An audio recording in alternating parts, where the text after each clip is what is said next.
वही लेबनान पर जारी इजरायली सेना के हमले के बीच ईरान ने इजरायल की तरफ बड़ा हमला किया है और ईरान ने दावा किया कि इजरायल पर एक साथ कई मिसाइलों और ड्रोन से तबाही मचाई है। यह हमला लेबनान पर जारी अटैक का पलटवार है और इतना ही नहीं, ईरान ने यह चेतावनी भी दी है कि अगर वक्त रहते इजरायल ने अपने हमले बंद नहीं किए तो इससे भी बड़ा अटैक किया जाएगा। फिलहाल ये दो तस्वीरें आपको दिखा रहे हैं।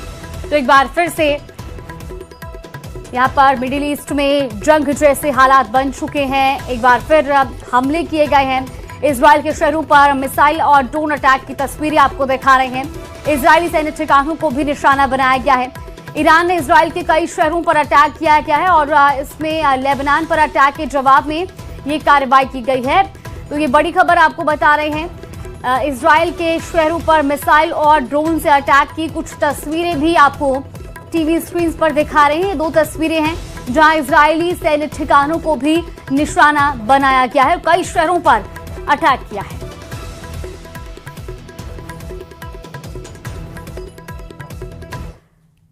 तो वही अब इजरायल ने भी ईरान पर पलटवार किया है। वेस्टर्न और सेंट्रल ईरान में आईडीएफ की बड़ी स्ट्राइक देखने को मिली है।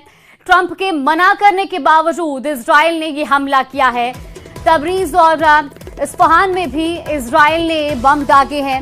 ईरान के सैन्य ठिकानों को निशाना बनाया गया है। ट्रंप के रोकने के बावजूद भी नेतन्याहू नहीं माने और ये कार्रवाई की गई है इजरायल की ओर से। तो इजरायल ने ईरान पर पलटवार किया है। वेस्टर्न और सेंट्रल ईरान में आईडीएफ की ये बड़ी स्ट्राइक देखने को मिली है। तस्वीरें भी आप देखिए, मिसाइल और ड्रोन अटैक यहां पर किए गए हैं और ये पूरा घटनाक्रम तब हुआ जब ट्रंप की ओर से किसी भी तरह के हमले करने के लिए मना किया गया था, लेकिन बावजूद इसके इजरायल पीछे नहीं हटा। तबरीज और इस्फहान में भी इजरायल ने बम दागे हैं। ईरान के सैन्य ठिकानों को निशाना बनाया गया है। ट्रंप के रोकने के बावजूद भी नेतन्याहू नहीं माने।